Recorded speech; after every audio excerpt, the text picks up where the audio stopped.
Isabella, we demand that you hand over your share to your brother. He deserves it, not you.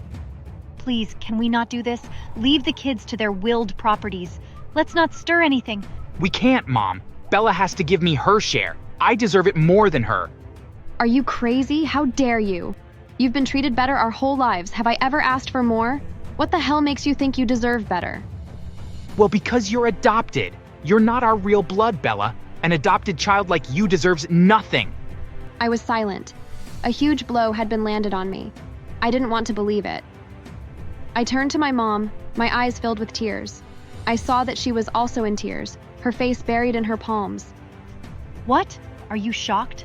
Oh, they never told you? You're nothing but an adopted child. He's our real and only grandchild, so hand it over quickly. You heard them right, adopted asshole. Hand it over and go find your parents. That's if you even have one. Their evil laughter echoed in my head, clouding my thoughts and bringing more tears to my eyes. Hi, my name's Isabella, but everyone calls me Bella. I grew up in a home where partiality was. I was born 2 years after my parents' wedding, according to what I was told. My parents told me how happy they were to have me, and how their love for me was formed way before I was birthed. For the first 6 years of my life, I enjoyed life with my parents. They took me out to parks, made me always dress prettily, gave me the best education, and loved me so much. My brother was born a year after my 6th birthday. One day, I heard my classmates discussing their grandparents. They talked about how they always stayed with them during holidays, and how their grandparents spoiled them more than their parents. I sat alone, listening and envying them.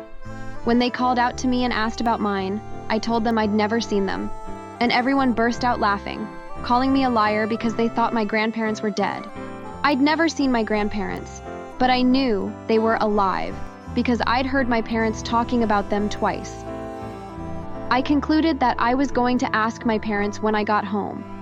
On reaching home, I did exactly that. Why have we never visited Grandpa and Grandma? My parents were taken by surprise because I'd never asked about them. They wanted to know what suddenly made me ask, and I told them about what happened at school. My parents hugged me and promised to let me see them soon. 2 days later, my parents announced that we'd be spending the holiday with them. It was all I could think about. I made plans on how I will scream when I saw them. I wondered what kind of things they wore. I remembered a mug of ours which no one had ever used and asked my parents for it. When I said it would be a gift for my grandparents, they smiled proudly and helped me wrap it. Eventually, the day arrived. I woke up very early and helped my parents with the chores. We did everything, and soon it was time to leave. My heart was pounding in my chest. After nearly an hour of driving, we reached there. I stood with my parents as my mom rang the doorbell. The door soon opened and an elderly face popped out, followed by another, my grandparents. My heart was racing in my chest as I smiled at them. However, it seemed as though they couldn't see me. They both ignored me like I wasn't there and faced my brother instead. I was starting to feel sad when my parents brought their attention to me. This is Bella, our first child. I widened my smile as they finally turned to me. But I couldn't ignore the disgusting look they were wearing. Is this the one you were talking about? I looked back to my parents, and they nodded. I wondered what it was that they talked about, and I was curious, because I didn't like how my grandparents were treating me. Whatever. Can we just go in? Swallowed back the tears that threatened to leave my eyes as we walked in. I'd felt so bad due to how I was ignored by my grandparents while they obsessed over my brother.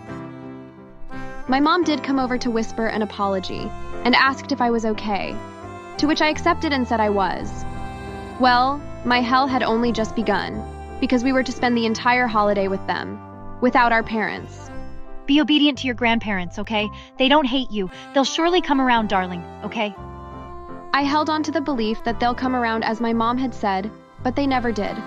All I ever got from them was insults they will call ugly thing, idiot, gold digger, bloody bastard. Those names got registered to my ears barely 2 weeks later. While my grandparents absolutely loved my brother and will often buy him gifts, they despised me for no reason. They would cuss at me all day for no reason and hit me at the slightest provocation. I wasn't happy there. I didn't feel happy for even a second. I was drowning in sadness and pain. I felt like an unwanted outsider. What are you doing sitting in front of my television? Can your parents afford that? Get lost, child. I instantly scurried away, my eyes getting teary again. I stood by the door, watching as they sat my brother between them while watching TV. I cried to sleep that night. They were being so unfair to me. I grew up getting no love from my grandparents. My brother was the apple of their eyes, and they only cared about him. They didn't stop even after we were grown. It even worsened. My parents always tell me not to think about it, but there's no way I could ignore it. When I was graduating college, they refused to attend. According to them, they couldn't imagine themselves wasting their time on attending stupid ceremonies. Even when they were told about my excellent result, they didn't give any nice reaction. What's so special? People do more. What should we do? Throw a feast for her? I couldn't help but tear up. Although I was trying to get fully used to them, it wasn't so easy. Their words hurt. When my younger brother graduated high school, they were the happiest. They attended the event fully dressed and had proud smiles dancing on their faces.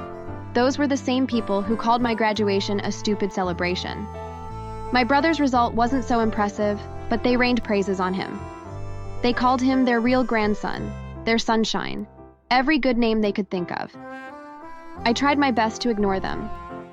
About a week after his graduation, I got a job. My parents were super proud of me for getting a good job so quickly. My grandparents did downplay my efforts again, but I tried to not be triggered and ignored them. Unfortunately, misfortune struck, and we found ourselves fatherless. My dad got into an accident that claimed his life at the spot. We were all devastated. We cried for days, not knowing how to be consoled. At his funeral, our tears were fully released. My grandparents consoled my brother while I comforted my mother. There was no one to console me, but I didn't mind. Seeing my mom and brother being comforted was enough for me. A month after mourning him, his will was read to us. In the will, my dad had given quite a large part of his property to me, but gave a bigger part to my brother. Was I surprised? Well, a little. I was older than him, so I'd expected more. However, it was his properties, so I accepted his decision. But my grandparents didn't. Isabella, we demand that you hand over your share to your brother. He deserves it, not you. Please, can we not do this? Leave the kids to their willed properties. Let's not stir anything. We can't, Mom. Bella has to give me her share. I deserve it more than her. Are you crazy? How dare you? You've been treated better our whole lives. Have I ever asked for more? What the hell makes you think you deserve better? Well, because you're adopted. You're not our real blood, Bella. An adopted child like you deserves nothing. I was silent. A huge blow had been landed on me. I didn't want to believe it. I turned to my mom, my eyes filled with tears. I saw that she was also in tears, her face buried in her palms. What? Are you shocked? Oh, they never told you? You're nothing but an adopted child. He's our real and only grandchild, so hand it over quickly. You heard them right, adopted asshole. Hand it over and go find your parents. That's if you even have one. Their evil laughter echoed in my head, clouding my thoughts and bringing more tears to my eyes. My lips trembled with my whole body. I agreed to give my share to him before leaving the house. I didn't have anywhere to go. I didn't even want to go home. While walking, tears streaming down my eyes, I heard someone calling my name. I turned and saw my mom. She'd collapsed on the floor, sobbing heavily. I walked back to her and she pulled me into a hug, crying and apologizing for not telling me. She didn't want me to feel like an outsider. They'd cooked up the story of my birth to make me believe I was truly a part of them as she and my late father felt. She'd told me that my dad willed more to my brother, so it wouldn't seem like he valued me more. I understood that it was to avoid problems. My mom asked for forgiveness, and I surely forgave her. She'd taken care of me and never showed it to me for even a minute that I was adopted.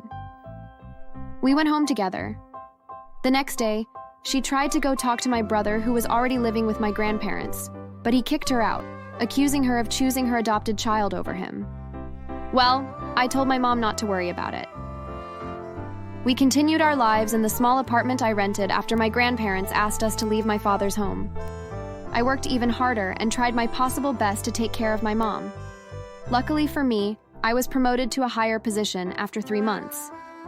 I was given a house that wouldn't be taken back, even when I leave the company, alongside a company car. My mom was so proud of me. Together, we moved there. I was earning more, so life was going well between us. My mom did try to contact my brother again, but was told that he'd relocated to Canada with my grandparents. She was heartbroken to see that he'd abandoned her, but I comforted and assured her that I would never leave her. We were happy together. The next year, my boyfriend proposed to me. The proposal was planned by him and my mom. As I agreed to marry her, my mother got overwhelmed with her emotions. I can't believe my little baby is going to get married. Oh dear, I'm so happy for you, my darling. I burst into tears too, hugging her. I wished my dad was there, but I also knew he'd be happy wherever he was. While we were making preparations for the wedding, my grandparents suddenly visited my house. They looked so tattered. As I saw them, I knew something bad had happened. They explained that they got deported from Canada after my brother got them into trouble by drinking and doing drugs. He'd smuggled drugs into their bags on their vacation with him from Mexico, and they were caught by the police. Luckily, they'd found out that my brother had put it in there, so they were released, but immediately deported. Meanwhile, my brother was detained. They'd sold off the properties to bail him out, as huge money was required, but they'd been scammed by a corrupt judge and police officer who claimed to be able to help them, and they lost both the properties and money. The police and judge were never seen after that. My grandparents had become hopeless and needed my help. My mother and I burst into laughter. Well, I'm in the middle of planning my marriage. I can't afford to shoulder anyone right now. Besides, we're not related by blood, remember? I don't help anyone who isn't blood related. I'm happy with my mom in this mansion, which I'll soon leave for her to own alone, and the car, which will soon be hers, along with my fiance, who's filthy rich and values Mom and I. I don't see myself being happy with you both in my lives, so I can't help. And for the boy in the prison, I have no idea who he is. After all, I'm only an adopted asshole. Now, before I ask the security to throw you both out, get out of my house. Bella, please don't do this to us. You heard the girl, idiots. Get lost. They were trying to beg more, but I didn't want to listen anymore. I called out to the security guards and ordered for my grandparents to be thrown out. I intentionally rubbed my life in their faces, so they would know that my mother and I were doing well without them. I later heard they now have to work in a warehouse to sustain themselves and are constantly complaining of backaches. Their boss is a former classmate of mine. When I told him how my grandparents treated me, he intentionally made them work long hours. I later heard my ex-grandmother fell from the stairs in the warehouse and now uses crutches and can't work anymore. So my grandfather is the only one working and taking care of his sick wife. Sometimes I pity them, but then they can go to hell for all I care. And my brother can rot in jail. I heard he was given 23 years imprisonment, which he deserves even more than that. Thanks for watching. Please subscribe.